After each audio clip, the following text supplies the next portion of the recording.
अस्सलाम वालेकुम जी, शफीक अवान, खालिद क्यूम और सलमान आबिद के साथ मैं हूँ इसारा ना खबर की खबर लेके। ठीक है, असल में ना खालिद क्यूम साहब ने सही पॉइंट आउट किया है कि असल में वो अपना मरियम ग्रुप चाह रहा है कि साथ में डील हो गए और शहबाज शरीफ चाह रहा है अच्छा अलग-अलग डील करना चाह रहे हैं। पता है मसला क्या, अब देखें एस्टेब्लिशमेंट को जो सूट जो करेगा उन्होंने वो करना है ना। अब एक तरफ आप आपके वालिद साहब जो वहाँ से तीर अंदाजी करते हैं और यहाँ आप कहते हैं कि सानू माफी दे दो, तो ये मेरा ख्याल है कि ये अब ये बयानी की लड़ाई नहीं रह गई, अब ये डील की लड़ाई रह गई। वो हमसे डील करें। लंदन से अमजद चोई साहब ने हमें ज्वाइन किया, मैं कह रहा हूँ जरा उनसे भी बात कर लूँ।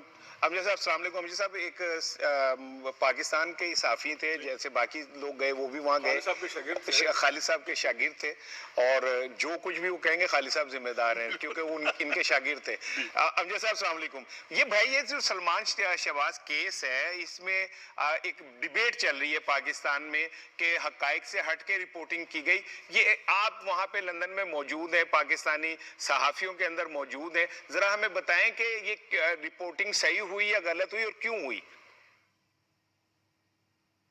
जी राना साहब, ये कहानी शुरू होती है 2004 में। मियां शहबाज शरीफ ने बार्कले स्ट्रीट लंदन के अंदर एक फ्लैट खरीदा जिसका नंबर था 2 नंबर फ्लैट वो उन्होंने यहाँ पे खरीदा और उसके बाद उन्होंने यहाँ पे बार्कले बैंक से जो है वो मॉर्गेज ले ली। ये मॉर्गेज बाद में उन्होंने शिफ्ट कर दी हबीब बैंक के अंदर। इस वजह से उनका बार्कले का जो अकाउंट था वो यहाँ पे बंद हो गया। अब 2018 के बाद उन्होंने जब ये फ्लैट बेचा तो उनके पास अकाउंट नहीं था, तो उन्होंने मजबूरन अपनी जो कंपनी थी कॉनवे को उसको कहा कि ये पैसे मेरे बेटे जो सलमान शहबाज है उसके अकाउंट में शिफ्ट कर दें। यहाँ पर इतनी बड़ी अमाउंट जो है वो वकील के बगैर शिफ्ट नहीं की जा सकती। तो सलमान शहबाज के वकील के जरिए सलमान शहबाज के अकाउंट में ये 3.5 लाख रुपए आए। मेरा सवाल वहीं पे है कि ये रिपोर्टिंग जो पाकिस्तानी सहाफ़ी थे वहाँ मौजूद थे, उन्होंने इस खबर को रिपोर्ट किया, तो कहीं पे वो ये डिबेट चल रही है कि गलत रिपोर्ट हुआ।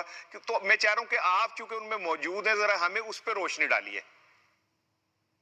जी साराना साहब, आप कहते हैं कि ये मिस रिपोर्टिंग है, बल्कि मैं कहता हूँ कि ये सहाफ़ती बददयानती है। मजिस्ट्रेट का सिर्फ 2 सफ़ों का ये ऑर्डर जो था, इसको चाय की प्याली में तूफान बनाकर पेश किया गया और पॉलिटिकल माइलेज हासिल करने की कोशिश की गई।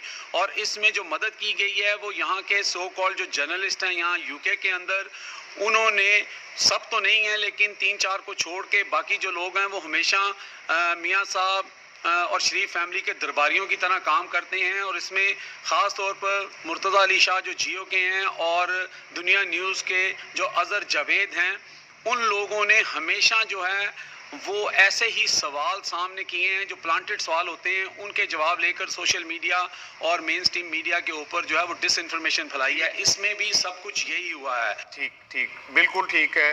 शफीक साहब वो कहते हैं कि वहाँ से ये एक चीज़ चली और उसके बाद वो फैलती चली गई, तो साफ़ती जिम्मेदारियां तो हैं, उसको तो हमें समझना चाहिए। पूल रिपोर्टिंग होती है ना, कुछ जो लाइक माइंडेड होते हैं या जो आप जैसे उन्होंने जिक्र किया कि शरीफ फैमिली के जो पसंदीदा लोग हैं, वो लाइक माइंडेड लोग जब ये अपना पूल रिपोर्टिंग करते हैं तो उसमें वो वही करते हैं जो उन्हें ब्रीफ किया जाता है, जो उन्हें बताया जाता है। हमने सब ने बिल्कुल ठीक कहा है कि वो मखसूस लोग हैं। जब हम भी पीछे APC में गए थे तो वही लोग आगे पीछे फिर रहे थे। अच्छा। और उन्हीं को कहा जाता है तो ये खबर देनी, तो ये खबर देनी है।